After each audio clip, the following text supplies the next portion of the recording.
evening, families. My name is Kyron Harvell, Director of the STAR. STAR stands for School Transformation Accelerated Results. Very happy tonight to have a combined presentation with Picac and Parent University.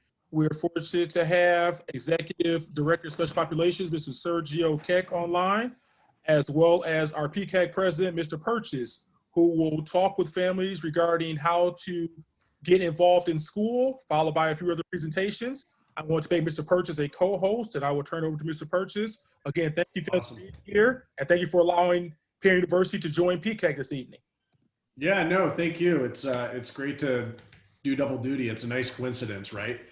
I'm not sure how many Picac folks will join later and how many Parent University folks would like to hang over, but I'd welcome anybody to hang past for a Picac meeting. Normally I entice people with free childcare and free dinner. Haven't quite figured out how to give that through Zoom yet. So, we'll just hopefully have some good conversation and a good kind of first opportunity to get involved with the Lansing School District. So thanks, Kyron, for inviting me to speak on this topic. As he said, I'm Steve. I've got a second grader at Post Oak and a 2-year-old who went to EC3, but is now just living the pandemic lifestyle at home with all of us. I know Kyron asked me to speak tonight because I'm the president of Picac, and by virtue of that, am involved in the school district. For those who don't know, Picac is the Parent Community Advisory Committee. And I always say you can kind of think of us like a PTA, but for the district, right? And so it's a happy coincidence that we're going to kind of join our meetings tonight. To start, though, I was asked to answer the question, how can I get involved in school? And I suppose, but please feel free to interrupt me at any point with questions, that this can be answered on 2 levels, right? First, and aside from hanging out with us at Picac after this, you could participate in your child's school's PTO, PTA by attending one of their meetings or participating in a fundraiser or event for the school, right? You could reach out to your child's teacher about doing something as simple as reading for March's Reading Month, or sharing something about your work or a hobby that you might have that could be relevant to what your kid is learning about in school, right? Like we talked about model rockets the other day when they were talking about space. You could, do something as simple as that, or you could reach out to your child's principal about participating in their school improvement team or parent advisory council, these kind of bodies that review academics and climate and culture in a building. Or you could attend a school board meeting, right? So there's a lot of different points that you can engage with the school district, and the mechanics are the mechanics, right? I just encourage you to reach out and talk to your student's teacher or principal and figure out how to get involved that way, or keep coming to our Picac meetings. So in that regard, the answer is really pretty simple, right? Show up, raise your hand, be ready to participate with, a little bit of curiosity and a desire to help. True enough that all of you that are with us this evening or watching this later have already kind of taken that first most important step, right? But even so, the simplicity of the answer hides a greater challenge that I think we all face. And so really, I kind of want to take some time to speak to that. It's easy for me to sit here and say, show up, raise your hand, be curious, right? But it's not always that easy, or at least it doesn't always feel that easy to do. After all, we're all incredibly busy. We've all got kids. They all have needs. We have a job or multiple jobs. We have households to look after, right? And all of this can be true even for the most privileged among us. We're all coping certainly with the fallout. You did all your stuff? Awesome. Yeah, we've got kids in the background. Are you gonna set the table and then? Yep. And some of us are also struggling to, make ends meet, to put food on the table. And, So when I say this next part, I think it's really important to always remember to be real with your own circumstances. And I hope you don't feel guilt for not doing more than those circumstances might allow, right? But with that in mind, I'd ask you to think about your life before you had your kids, right? You probably still had a job, family, friends, all the basics of life to contend with.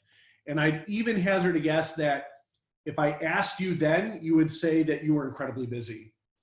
And then you had kids and probably wondered what you did with all of the free time now that you're so truly busy with your kids. I'd only humbly suggest that the same dynamic is at play when you're thinking about volunteering. We all tend to underestimate our capacity and overestimate how much we have on our plate or how much we're capable of doing.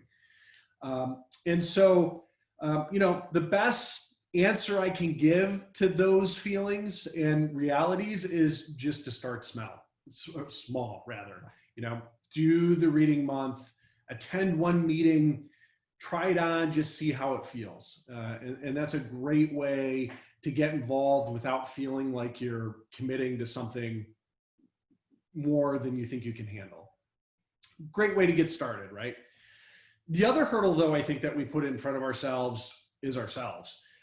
I hear it all the time when I'm encouraging people to get more involved in PCAC or the other things that I do.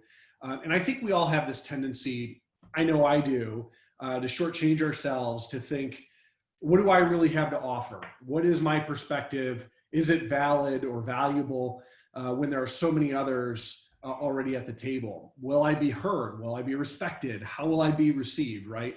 All of this kind of couched in the self-doubt of, is it worthwhile? Is it worth my time? But will I have something worthwhile to give by being involved?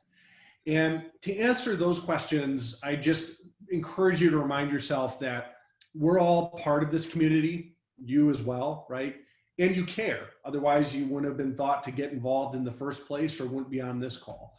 I can't tell you how many times I've been in the room with elected officials or administrative staff that are truly craving your and really all of our points of view and the ideas that our experiences can generate, right? But still, some of you might think you don't have that perspective or experience to offer. So start simpler. Show up and ask questions, right? Not the gotcha questions, but the questions that will help you learn and build your understanding. And I think that by being genuinely curious, you will find value for you in the meeting. And even more than that, I guarantee that even what you think is an obvious question will spark a conversation and likely reveal information that will make a real difference. So, don't think because you don't know a lot about the Lansing schools today or are an expert in education or don't really know what's going on in a building or what the answer is, don't feel like you don't have something valuable to contribute, because I guarantee you do. And often it's, the real meat, the real value in people participating comes from the places that, the folks sitting around the table the longest least expect. Because it's a difference of view and a difference of opinion and a difference of experience that surfaces insight. So why should you listen to me in all this, right? Some might dismiss what I have to say because it sounds easy, or because, sounds like I'm smart, or that I just volunteer a lot and I'm naturally a good volunteer. So how could I know what it's like to just get started? How could I know what it's like to feel intimidated by everyone else who's been at this longer? Maybe I just have an easier life or more time to give. I don't know. What I do know is true, though, is that I'm a serial volunteer, and my problem tends to be that I forget to say how to say no, right? And the truth is that often also means that I'm volunteering for things where I really don't have any special knowledge or expertise. Early in my career volunteering. I volunteered to run a music festival. And really, I'm not even that much into music, but I could run a budget. I figured out how to learn logistics. You know, there are skills that you have that may not be directly about education in the case of Lansing schools, but that bring good perspective. I'm certainly not an expert in education. You know, I started volunteering at EC3 when my kids went there. EC3 is an early childhood education center. I did the Marches Reading Month thing. I did some spring cleanups, and then I served on the EC3 executive board. And I've been on a number of boards. And what I can tell you is that everyone is different. Everyone's worked differently. And I've learned new things on each one that has allowed me to serve better. But, you know, don't be afraid to serve on a board if you haven't before, because in my experience, boards are all pretty inherently collaborative. And are a great way to learn from peers. And so I did that. And then, you know, when my son Lincoln was getting ready to go to kindergarten, I figured, you know, I'd like to be involved in Lansing schools. And based on what I like to do and what I geek out over, what's the best way to do that? And my answer was, I'll run for school board. Not exactly the small first step, I know, but again, remember, serial volunteer. And so as a candidate, I attended the Picac candidate forum and had really great questions from parents, engaged in a really good conversation. And then a couple months later, I lost the election. So I wasn't going to be on school board. But at that forum, I had told Andy Crawford, who was the president at the time, that I would come back to Picac and look for ways to be involved. And I was, in fact, I think the only losing candidate to come back to that next meeting. So it kind of felt awkward to do, right? I put myself out there, I lost, you know, so really, you know, what am I doing here? But I went, and I was asked to raise my hand, and I a little bit reluctantly raised my hand to serve as the next PCAC president, because it just so happened that Andy's term of service was up. So they were looking for someone to fill her rather large shoes. She did an extraordinary job with PCAC while she was there. And so I said, okay, I'll give it a go. And remember, this was my very first PCAC meeting other than the candidate forum. So, you know, I didn't really even know what PCAC did, but I knew I could ask Andy some really good questions. And I knew based on my experience that I could, I think, run a meeting. And so, you know, I tried to, you know, just use that as my starting point, and then relied on the district staff to fill out what we could be talking about, and really kind of took my own advice to heart from earlier on. I just saw my job to start asking questions and hopefully prompt other people to ask questions and engage in dialogue. And I think I've done a pretty good job with PCAC over the last 4 years doing that. At least it's been very valuable for me to learn the ins and outs of the school district and know what the district is doing really well, and also hear where we've got room to improve and what concerns parents have surfaced in our meetings. And so, you know, when you're thinking about getting involved, this is all just to say, you know, whether it's in a bigger way or a small way, the Lansing School District needs you. And I think you'll also find great value and benefit in volunteering with the Lansing School District. And I guess maybe the last piece of advice I would give is when you're especially when you're just starting out, but really all the time, try to approach things with positivity and give folks the benefit of the doubt. You know, I know, and I've had frustrations with education and challenges with virtual learning and all the rest of it too. But in those times, I think it's important to remember that everyone is here for a good reason. And if you approach folks with that view, you'll be heard, and your questions will be heard, and your concerns will be heard much more than engaging from a position of frustration and anger, right? So just, when volunteering, when getting involved with the school district, remember that and let that be your first foot forward, so that we can all do our part to improve and do better. I think that's really all I have to say on this question, but I'd be more than happy to take any questions from anyone in the audience, whether through text, through the chat box, or if you want to raise your hand, you can hit Option Y on a Mac or Alt Y on a PC. Or there's not that many of us on here, I don't think, so feel free to just unmute yourself and jump in as well.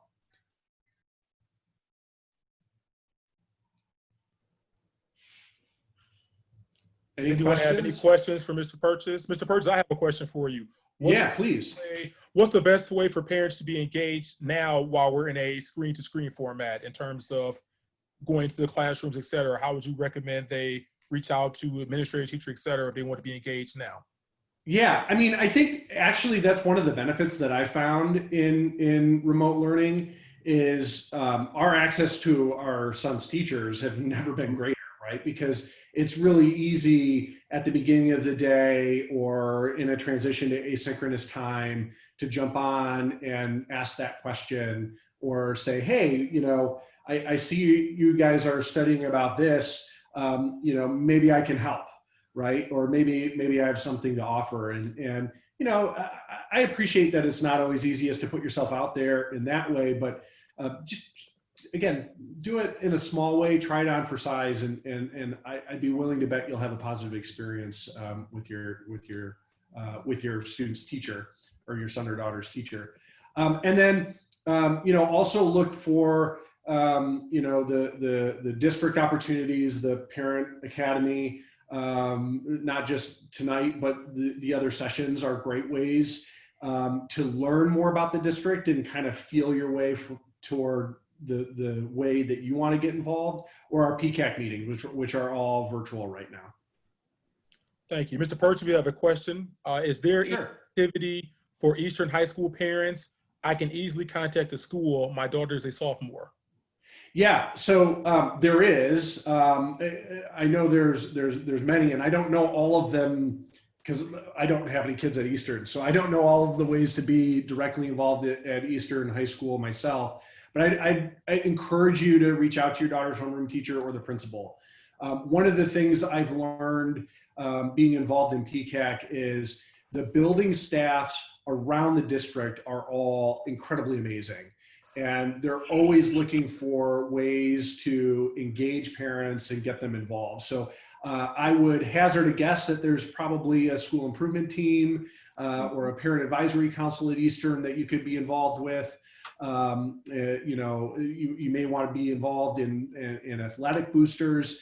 And I think that's the other, maybe part of the question that I didn't address earlier is, why get involved? Why do this at all?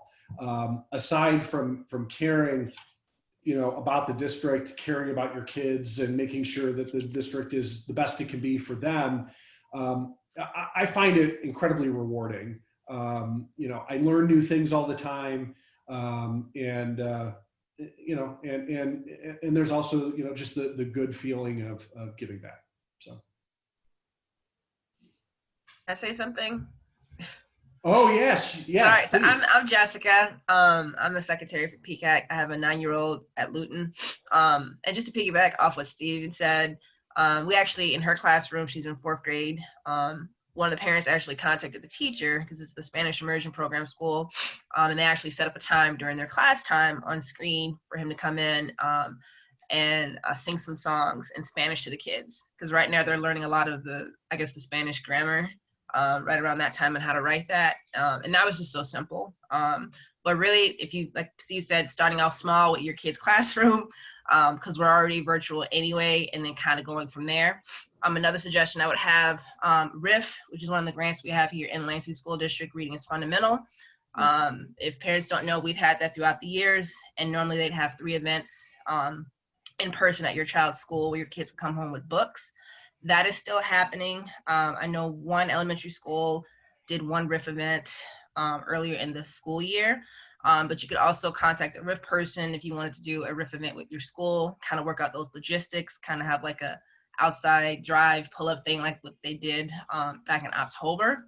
I know the coordinator for that is willing and ready to open. The books are there. So that's another opportunity too. It doesn't have to be too big. It could be something small like that too, but those are 2 really great programs and great ways to do that too. Yeah. And I would just add too, because I think Lisa was asking for your daughter on your daughter's behalf. One of probably the unique opportunities of doing virtual learning is that your daughter can take advantage in the same way and maybe do March's Reading Month for an elementary school, right? For an elementary school classroom in a way that would be more difficult if everyone was in their own building versus jumping on a Zoom call. So think about those opportunities for her too. And if you'd like, feel free to text me your information. I would love to invite your daughter to one of our upcoming PCAC meetings. We're going to be doing a meeting where we ask to hear from students. So we'd love her perspective at PCAC as well. We have a question for Mrs. Bernaro. Yeah. Hi, Terry. Good evening, everybody. I'm Terry Bernaro. I'm Director of Pathway Promise and Hope Promise Scholarship Programs. Many years ago, 6 years ago, I was the administrative liaison for the Picac group for 2 years. So I was one of the people who helped recruit Andy Crawford. But I want to tell you how powerful this group is. It was during my time with PCAC that the parents started asking questions about the feeder system in the Lansing School District. If you think back 10 years, we used to have elementary schools, middle schools, and high schools. And it was very clear where your kids were going to go to school, depending on their geographic location in the city. So when there was this big configuration of our school district into K3s and 4-6 and K8s, and high schools switched to 7-12, there was really no clear path of the feeder school system. And parents wanted to know, hey, if I start my kid at Rio School, what is the 4-6 building? So we started having conversations in PCAC, and we're kind of mapping it out. And it was at Showcase that we at PCAC had a table, and the superintendent walked by and said, what is this? And I said, well, in PCAC, we're working on these different pathways. And she said, I like to see that on my desk Monday morning. And I said, okay. And so we shared the idea with her, and she actually, Yvonne Kamal Knoll, our former superintendent, took the idea and just ran with it. And it's now called the Lansing Pathway Promise. But know that it grew organically from PCAC, from people asking great questions. So don't ever doubt how powerful this small group of individuals are, like that quote from Margaret Mead, because you can make a difference. Thank you. Yeah, thanks, Terry. And that's been my experience with PCAC as well. I'm kind of a policy nerd, so I really dig PCAC and being able to have conversations with the school administrators and building administrators and kind of everybody together collaboratively about, where's the pathways been, where is it going, what are the next things that we have to think about as a school district.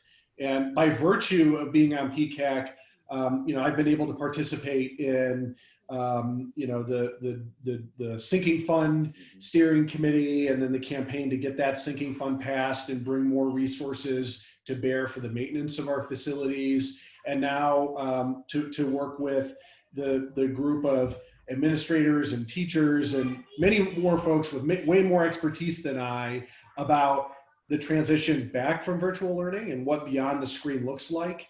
And, I think that's important for parents to be involved in those ways as well, because, you know, it's our kids who the school district serves.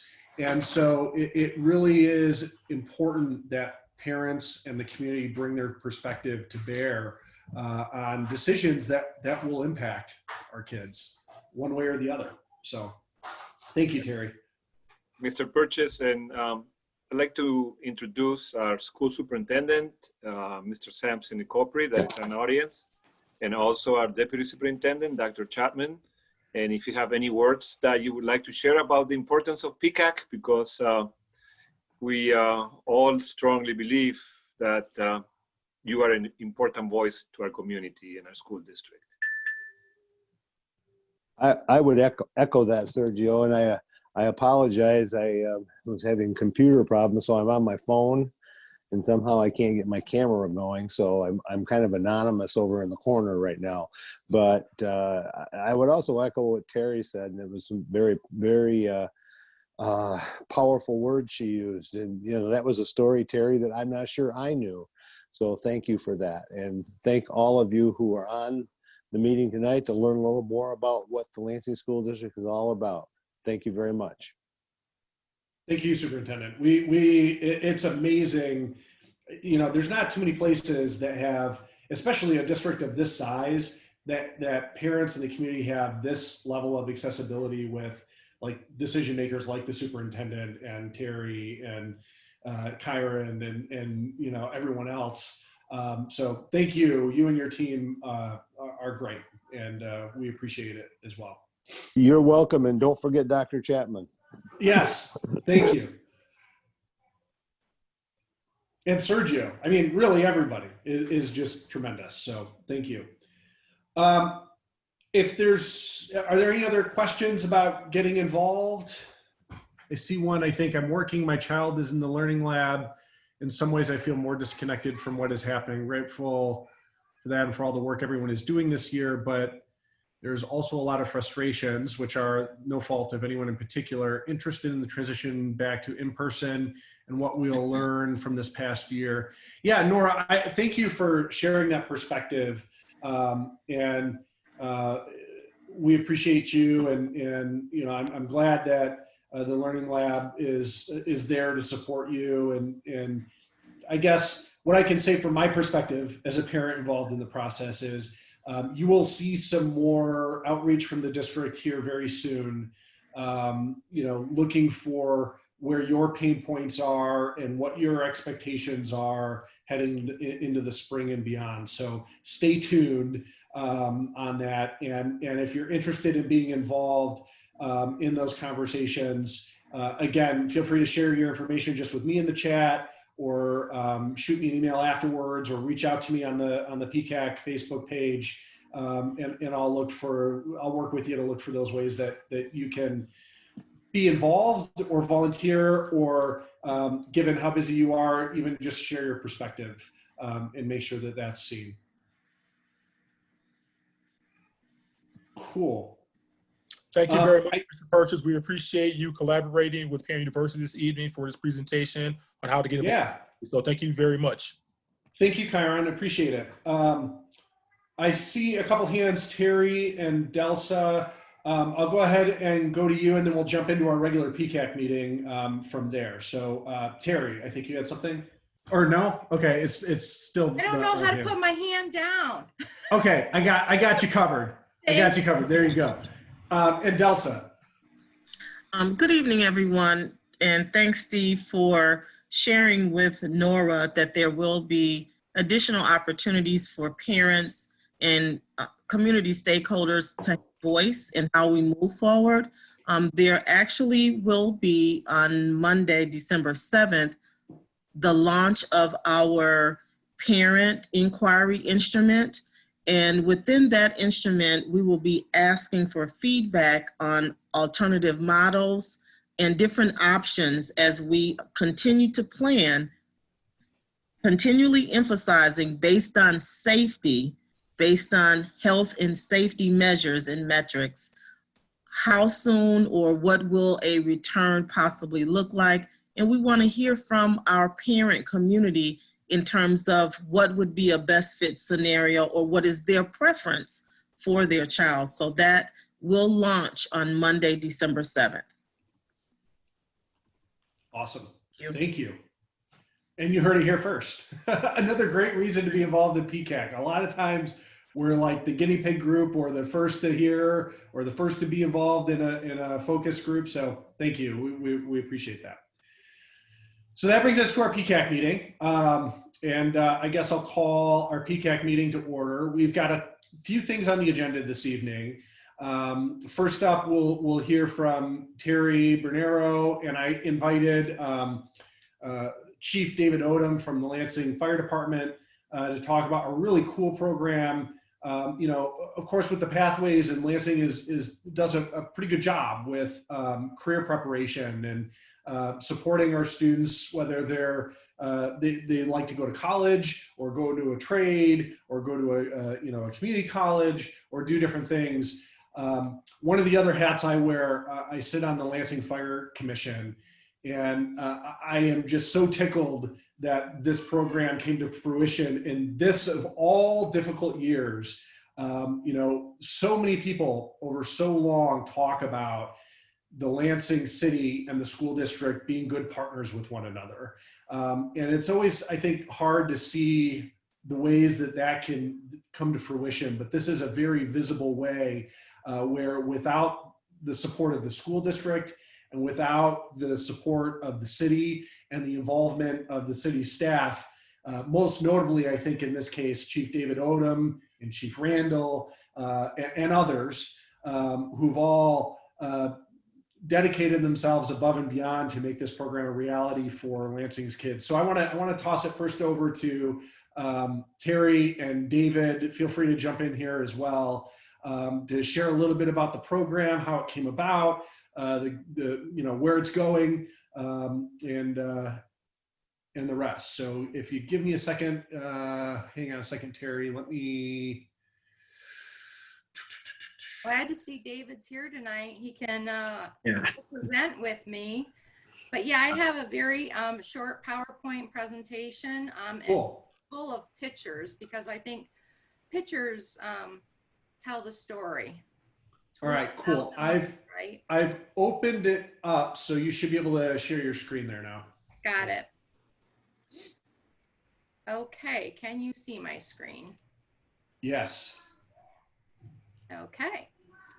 So the Fire Science Academy, it is the very first year this year that we've started this. Here's the timeline. It was last year in the fall that we started having informal conversations about the Fire Science Academy with the City of Lansing. Specifically, it was Chief Randall and Chief Oldham that came to my office and said, what do you think? And we said, we love it. Yes. What do we do? What's our next steps? Well, there was a very successful program in Howell High School. Wow, say that 5 times. So we decided to take a field trip. So we all went out there. Chief Mackey from the Lansing Fire Department actually joined us out there. And we spent half a day. We spent a couple hours within the academy itself, and then we spent another couple hours just talking to the instructor, getting the details, the protocols, how it was started.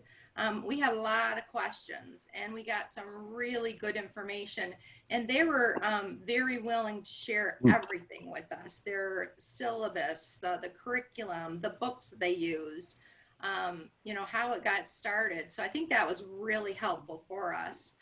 In the spring, we started saying, if we're going to do this, let's do it. Let's get approval from the higher ups. So at that time, my supervisor was Delta Chapman. And of course, she loved the idea and said, go do it. Let's get it done. So we started putting things in motion. We recruited in the summer. And then this fall, on September 8th, was the official launch date of the Lansing School District's new Fire Science Academy.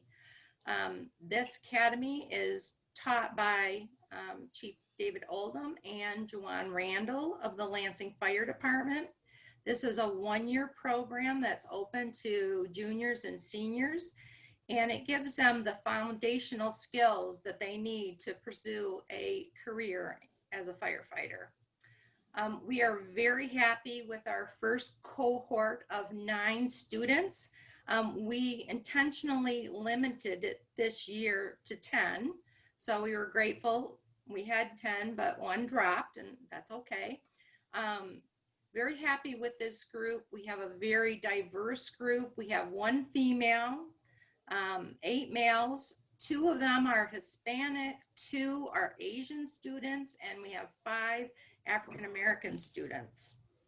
I'm going to let David talk about the preparation and what they're doing curriculum-wise, but I want to share with the group, that we did have an open house on October 16th, and that was a lot of fun getting ready for that. The kids were really excited about this open house because they got to invite their families to see their space, to meet the instructors, to hear about the program. Thank you, Steve Purchase showed up because, again, like he said, he's part of the fire board. We had the mayor show up and give a few remarks. A couple folks from the fire department were there, so that was really nice. I put in this picture, this is the door from the hallway into the Fire Science Academy classroom. And I put this in here because it's really, our space is really unique. It is the old auto mechanic shop at Hill, the old Hill High School. So this space is huge, it's cavernous. We have, you know, ideas of maybe a fire truck even fitting in there someday. But it's a really fun space because it has so many possibilities. We were a little delayed in getting in there because it had become a technology graveyard, if you will. But the district said, if this is the space you want, we'll get it cleaned out. And so they did an auction, and then within 1 month they had it cleaned out. And in these next pictures, you'll see this is what it's become. You can see in the background, that was our open house. We had balloons, we had a pizza dinner. You can see that everybody is socially distanced. We all wore masks that night. It was a great night. It was full of hope, full of excitement. And we were just so happy with the turnout. Here's a few more pictures. This is, you know, again, our first class. We're so proud of them. Teresa Robinson from the fire department was there to give some remarks. They did drills. They went outside and sprayed the hoses for their parents and guests. And we got some great coverage. Mayor Shore put it on his Facebook, WILX. It was on the news. It was in the Lansing State Journal. So we got some good press coverage. And I will just end with saying, really, the kids can say it better than I can. This is Luz Vera, and she was just thankful for the opportunity. Oh. And another one of our students, from Eastern, life-changing for these kids. And they're just so grateful for the opportunity. And before we take questions, I'm going to let David talk to you a little bit about their preparation. Go ahead, David. All right, can everybody hear me? I hope so. I think I'm unmuted. Thank you, Mr. Purchase, for allowing me this opportunity to just say a few words about this program. And I also want to thank Ms. Bernaro for really being the person who was in the forefront and fighting to make this happen. I grew up in Flint, and I was a firefighter in Flint, Michigan, prior to coming here. When I was in Flint, I saw a department that, you know, looked like the community I worked in. When I came to Lansing, we had 188 employees, and it just didn't look like where I'm from. When I worked at the Lansing Fire Department, there were guys always telling me to take my kids out of Lansing School District. My kids went to Atwood, Gardner, and Everett, and all of them have successfully completed high school, went to college, and all have good jobs now. It used to really make me mad. It hurt my feelings for them to tell me that I was wasting my kids' education by putting them in Lansing School District. I'm a component for city schools.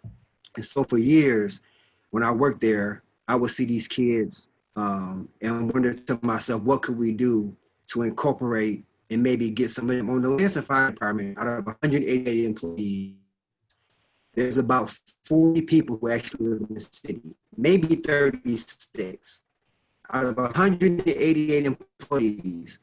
So we started thinking, what can we do to recruit people and make them want to stay here and all them jobs? So, we approached Miss Bernaro with this opportunity, and she told us that she thought it was a good idea. We took the field trip to Howe, and everything took off from there. We met some opposition, but Miss Bernaro kept pushing. And I'm not just saying that because she's on here. I just tell the truth. I'm just going to tell it like it is. Her, John Chapman, and Nicole Millsap, and Jill Lanou, we met with them, and they was like, we're going to make this happen. What this does to me is several things. I always say every high school can teach kids how to go from kindergarten to the 12th grade. Okay, you done with them. You push them through. Now the real world get them. At some point in time, if you really want to see what you do produce and have some positive results, you really have to pour as much as you can into these kids. So in this particular program, some of these kids may never become firefighters, but we offer them mentorship. We help them I grew up with low self-esteem, so I know what it's like. And some of these kids feel the same way. They just need somebody to make them feel good about themselves. And we do that. We do positive affirmations every day, and we make them realize that you can do anything you want to do. You may not realize the importance of that, but I do, because I had low self-esteem, but I had a few people who would always tell me, David, you can do it. And those people I held on to, and they responsible for me from where I'm at today. So by taking this class, when they graduate, they'll have the same qualifications that I have as a 20-year firefighter, which means they graduate. College is not for everybody. I'm just going to keep it real. I mean, I do believe in higher education. And in the fire department, when you work for the city, they have a tuition reimbursement program.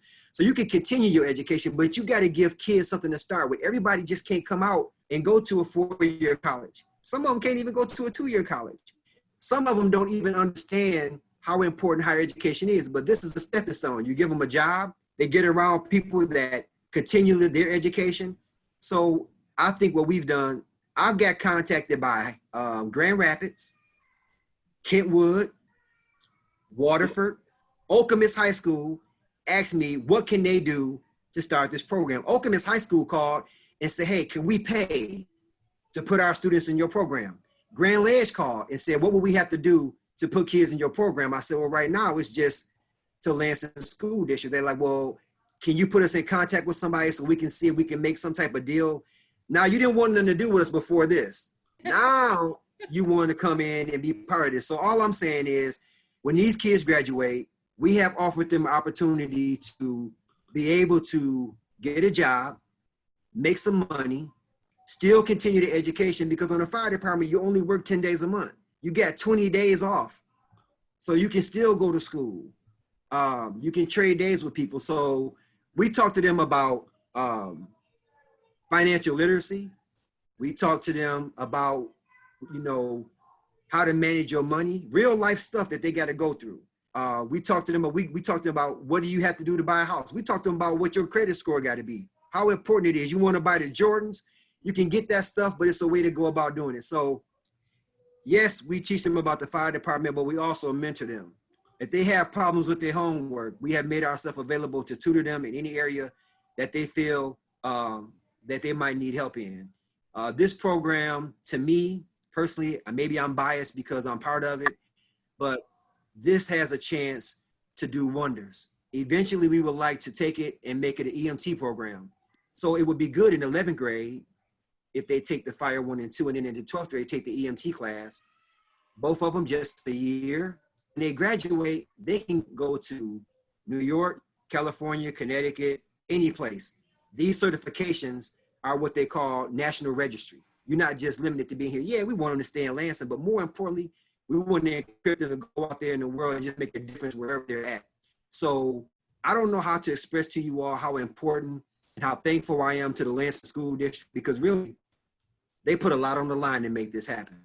They put more on the line than we have. All we did was offer the teachers and some equipment, but they paid for those kids. They gave us a facility. They gave us almost everything. And what that says to me is they serious about investing into their kids' education and trying to do whatever they can to make these kids more equipped for the world that they're gonna be living in the years to come. I could keep you on the phone for hours. The students are happy about it. I've built a relationship with them. It's difficult for me now because I feel like they're my kids. I'm partial to them. I think about them when I'm at home. I worry about them if you know, are they doing okay? I'm like, man, if this is what teachers go through, they don't make enough. Because you are a counselor, you are a friend, you are a mother, you are a father, and I never experienced it like that. I have a different respect for teachers and counselors now because I see how attached these students have become to me and how they depend on me. And I feel it's my responsibility not to let them down. So, man, hats off to all the teachers who go home at night and worry about those students and wonder if they're okay.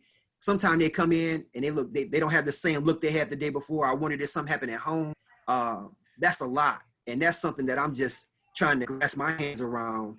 And I'm just thankful. I guess is the way to say it. This has touched me in a way that I can't even imagine, because I also know that we have a diversity problem on the Lansing Fire Department. I'm just gonna be honest. I'm not gonna sugarcoat anything we do. And like I said, out of 188 people, you may have 45 minorities. That's tough. 50 at max. And that's just stretching it. We don't have any minority females at all, not one. So this program allows us to reach out to the Lansing School District, be mentors, teach, give them job opportunities. I mean, I think that's what a lot of high schools should try to lean toward. Is you know, I think you should partner with every job or corporation in your area, because job shadowing, these kids are now seeing what it's really like. You see us riding on the fire truck, it's more to it than that. Now they understand what we do. They've been in every fire station in the city already. They slid down the poles.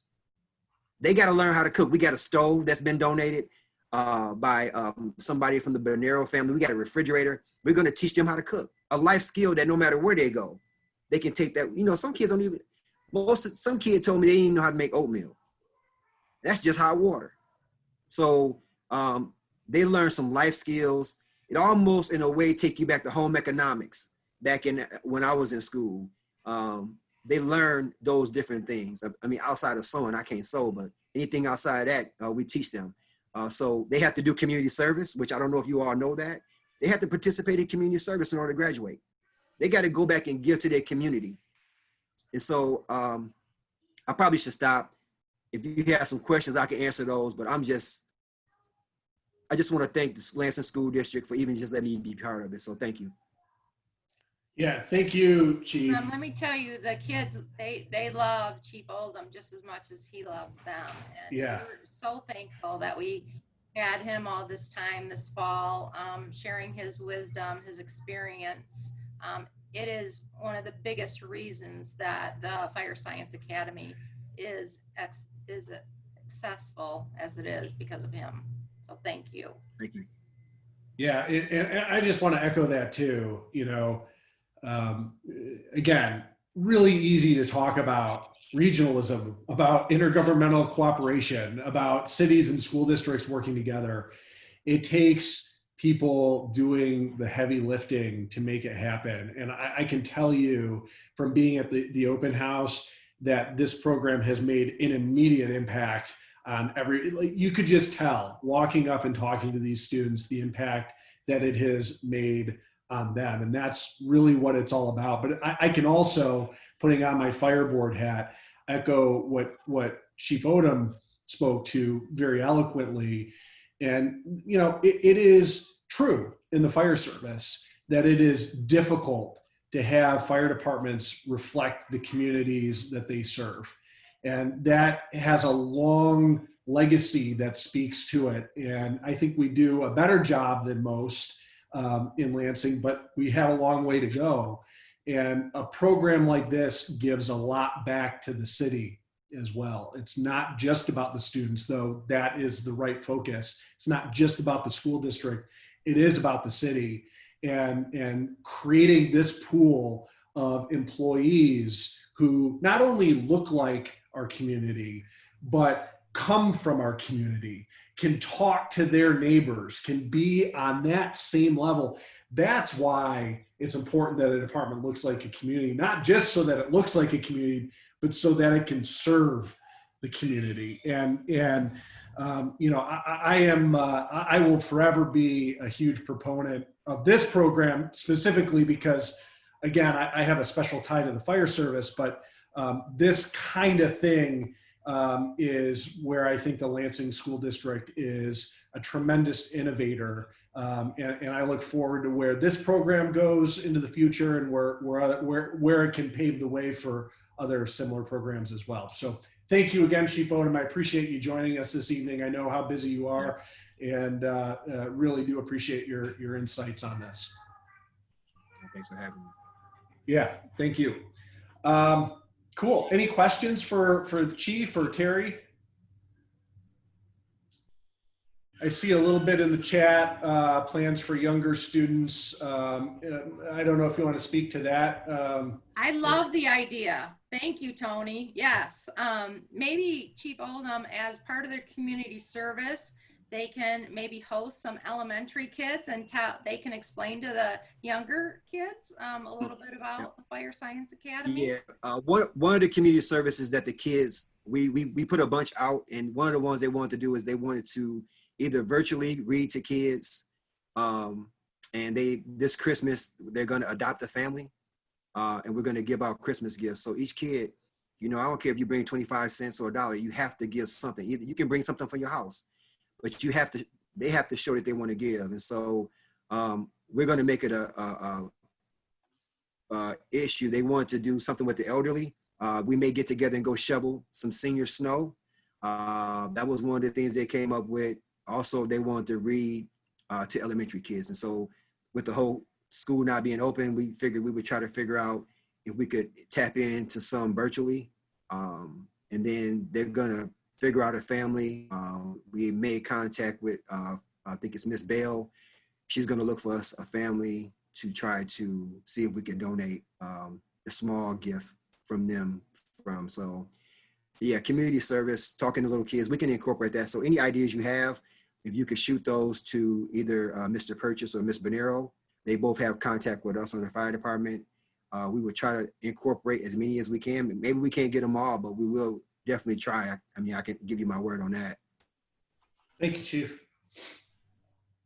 Any other questions? Awesome. Steve, I don't have a question, but I would like to share with Chief Odom and Terry.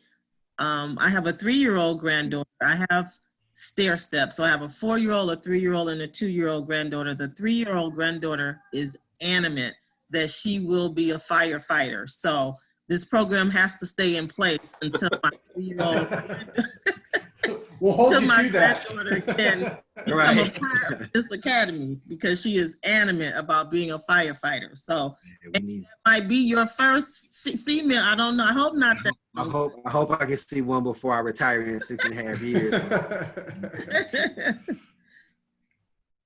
Absolutely. I am just to kind of close it out. I am looking forward to the day where these students graduate, but even more so looking for the day where we can shake the hands of the first graduates of the program who become Lansing firefighters. So, and Chief Odom, that's not to take away from what Chief Odom said.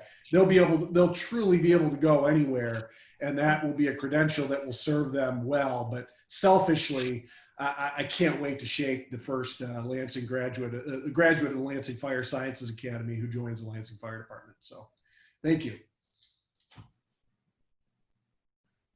All right. And then I think I'll turn it over to Sergio. He's going to talk about some of the adult education opportunities that we have in Lansing School District. Thank you, Steve. What a beautiful presentation. Thank you for all that great work that have done together between the city and the school district. As a supervisor of preschool classrooms, I know one of the most exciting days for 4-year-olds is to go and visit the fire station and get the little plastic hat and get to touch the fire trucks. And so you guys are really connected to our kids and community.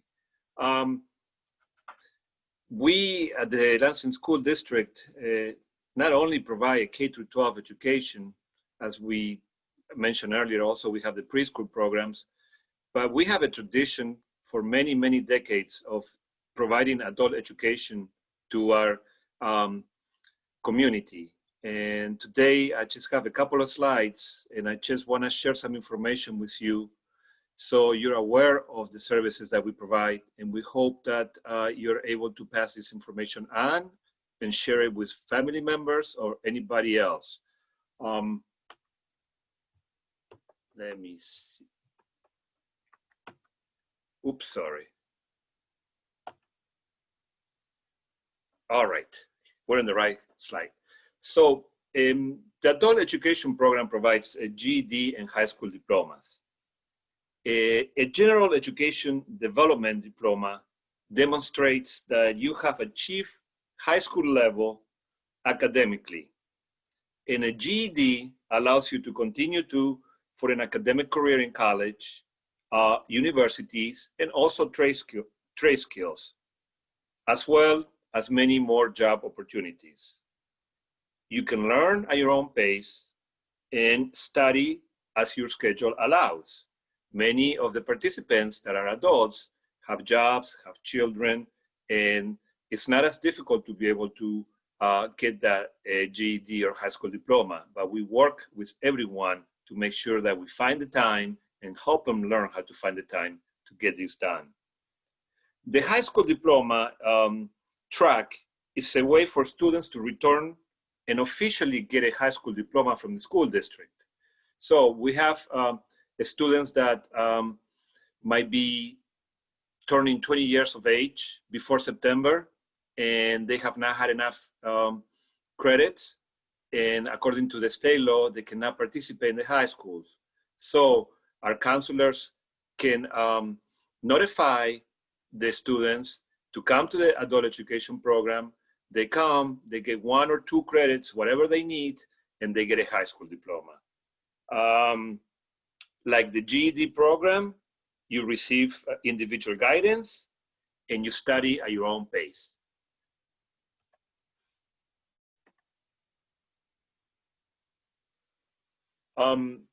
We also provide English as a second language, and it's open to all ages and experiences. All classes are free. We have classes in the morning, afternoon, and we even have evening classes. We have highly qualified, certified teachers, and the purpose of these classes are to prepare people for job opportunities, to be able to go into the track to get a high school diploma or a GED, and to get them ready for college readiness and be able to attend Lansing Community College or other possible colleges.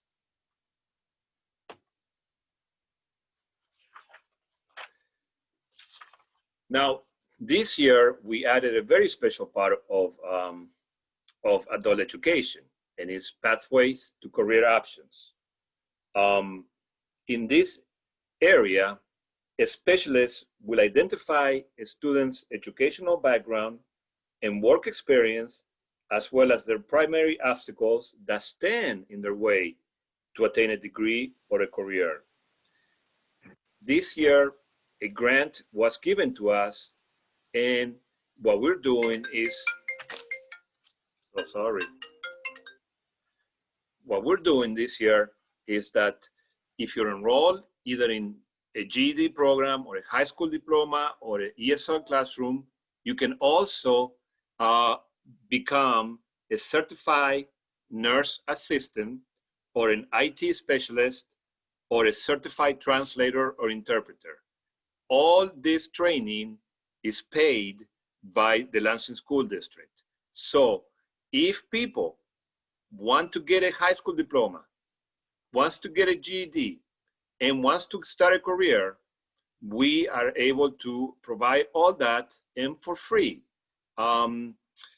To do the certification for a CNA, which is a Certified Nursing Assistant, that's $900 to $1,500 per student, and we are paying for that. And right now, there's a high need for medical workers. At the same time, we have a community with many languages being spoken, so we are training people to be professionally certified so they can translate and do interpretations in the areas of medicine, legal, and other business areas. So, saying this is how you can find us. And if you have an opportunity to have an iPhone, because like our kids do, go ahead and take a picture of this, please. This is where you can have the information. You can find us on Facebook. You can find us in the website. You can come and visit us when we're open, not right now. And we have an email and a phone number. Currently, we have over 275 adults in this community enrolled. Everything is going online, but somehow it's working so well. And also, we're doing it through Google Classroom. So many of the adults participating in the program are parents of our students. And by learning how to do and learn through Google Classroom, they can also help their students at school. So if you have any questions, I'd love to answer them. Once again, the Lansing School District takes care of kids from 4 years of age to K through 12 to adult education, and we're here to serve the community. Thank you, Steve, and everybody else. And if you have a question, please let me know.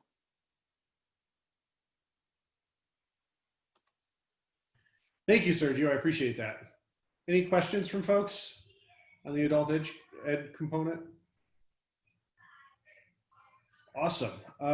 If you think of one, I know Sergio will be around for a little bit, but I want to toss it over to Dr. Delsa Chapman, and she's got an update on, I think it's a new attendance initiative, but an attendance initiative for the district. Before I do, though, we do have a question. What is the maximum age of participants, Sergio? What is the maximum age? Yeah. We have a gentleman that is close to 70 years of age that he had to stop going to high school when he was young to raise the kids. They came here up north to Michigan. All his kids graduated from high school and college. And when he retired from General Motors, he says, I want to get my GED. And he got his GED. And he's close to 70 years of age. So this is open for anybody. Awesome. Steve, I think Ms. Chapman also was going, Ms. Cordelia Black was going to provide information about attendance initiative. My apologies.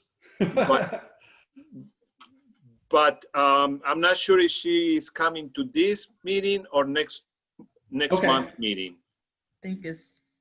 I think it's next month. Okay, Yes. okay, that got you. At one point, I think we were going to do it tonight, so that's okay. That got shifted. That's fine. Cool. Well, then that kind of covers our informational section of the meeting. The only other business that we have, and so thank you, Superintendent and everyone else from the district for participating. You feel free, as long as I've been made a co-host, you can feel free to drop off if you'd like. The only other thing we have to do tonight is our e-board election for PCAC.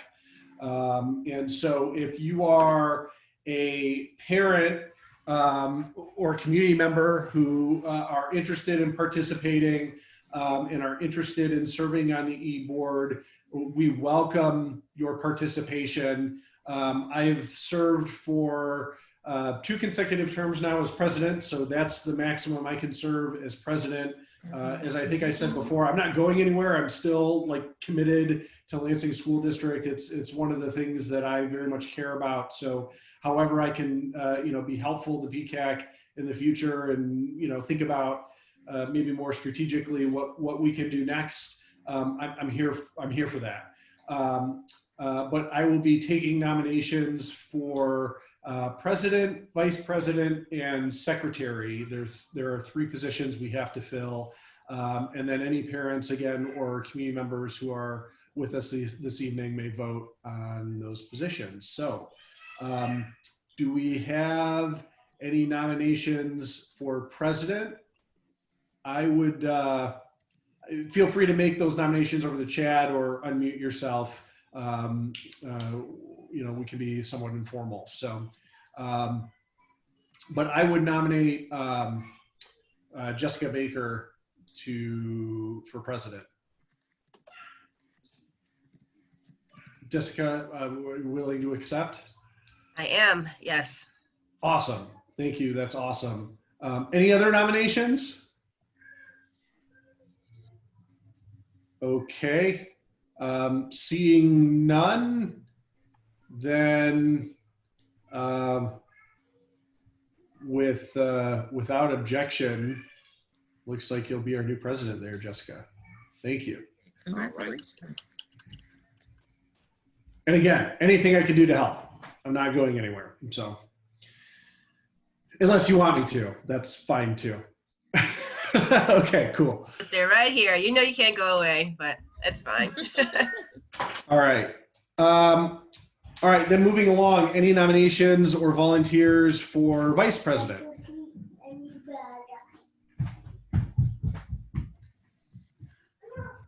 Okay, seeing none, I would be happy to volunteer for that position.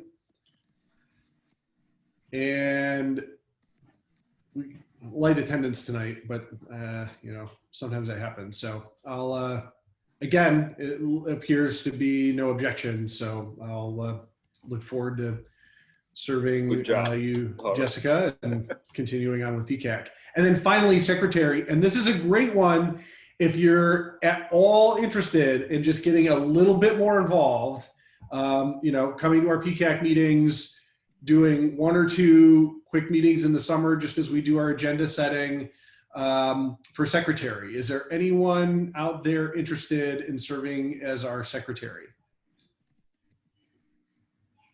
Can I say something about the secretary position? Please. Yep, so I'm currently the secretary, and that's honestly how I kind of got involved and got started in PCAC. So it really is a relatively good way to get eased into this.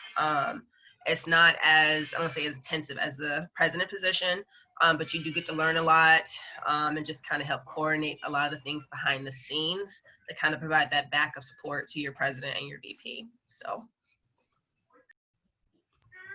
Okay. I see someone asking Tony. Tony, are you interested?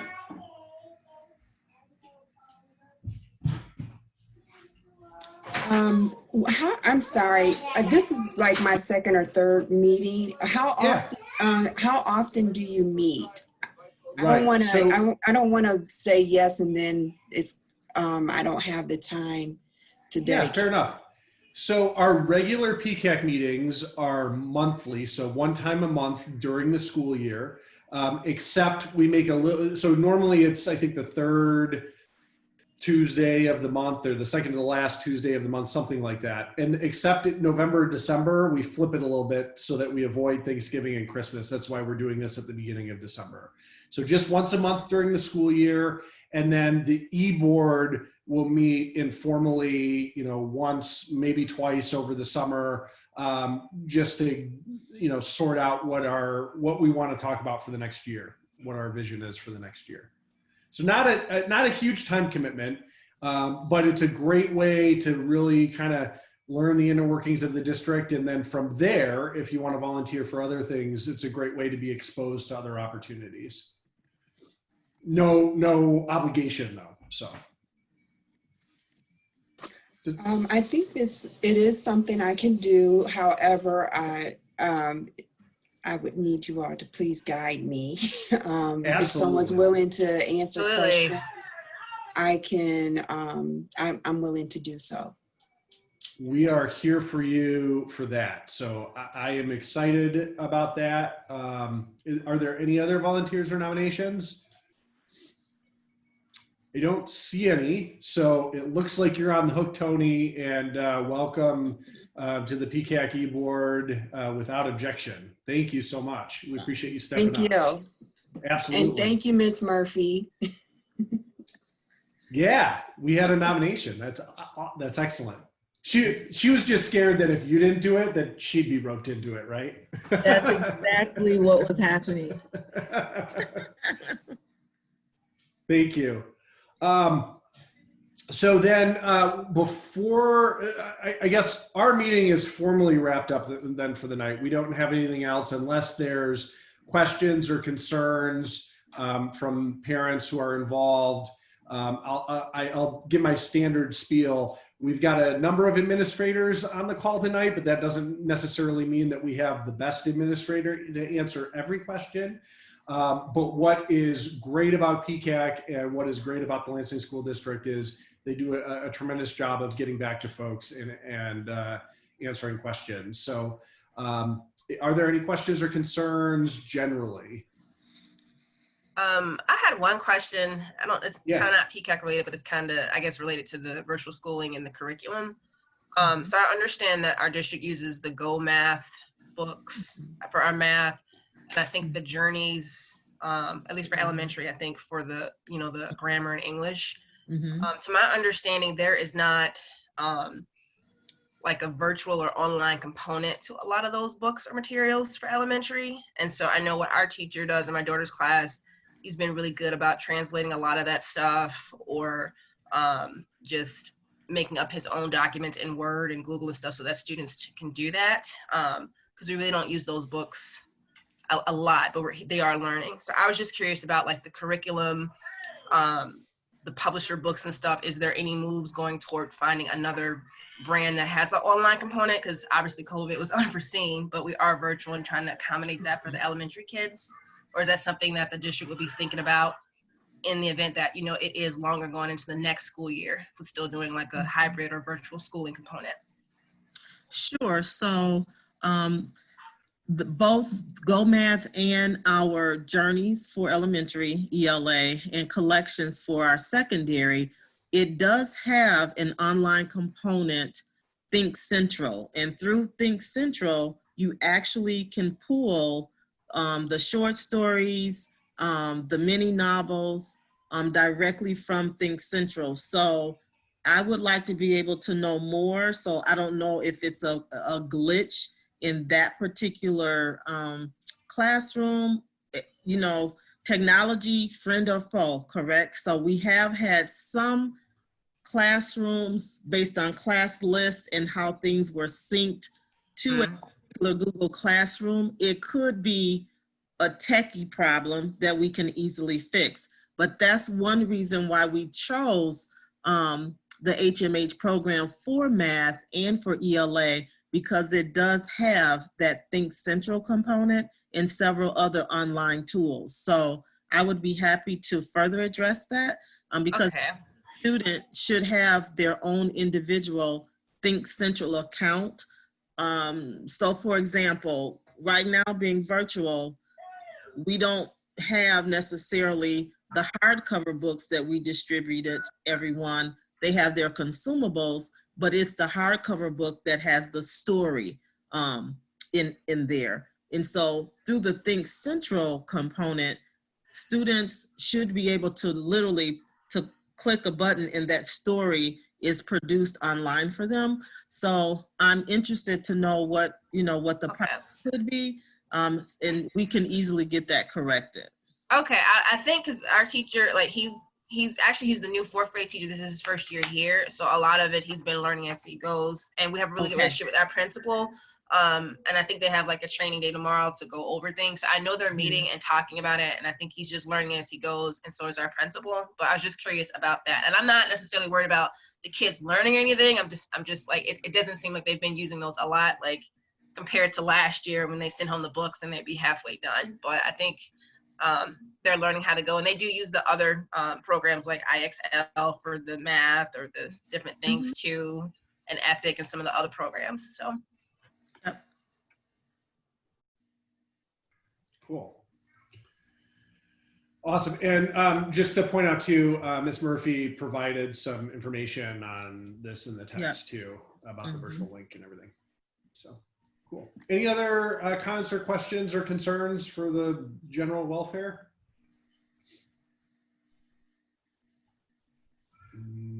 Ms. Jessica, I'm gonna need your email address to be able to work with you on scheduling the future events and the agendas and all that. So, Steve, can you send it to me or I can. I just got Tony's information as well, so I'll send an email to you, to the four of us, so that we all have it. And congratulations to all of you, and thank you for doing this. Your voice matters. Yes, it does. Our pleasure. Thank you all. Our next meeting will be January 19th. Is that right? I think that's right. Yeah, January 19th. So we'll look forward to meeting then, and keep an eye on our Facebook for more information. Cool. Okay. Also, thanks, please everyone. join us. Also, I'm sorry, please join us for our Parent University session this Thursday with Everett Guidance Counselor Jennifer West, where she will talk about filling out the FAFSA form, which is very important for all families. Doesn't matter if you have juniors or seniors, start them as early as 7th grade to learn how to get the money. I didn't learn until senior year. I wish I'd have learned earlier, so I encourage you to join us Thursday at 5:30. Thanks, Karen. Appreciate it. Thank you. All righty. Take care, all. Thank you. Bye-bye.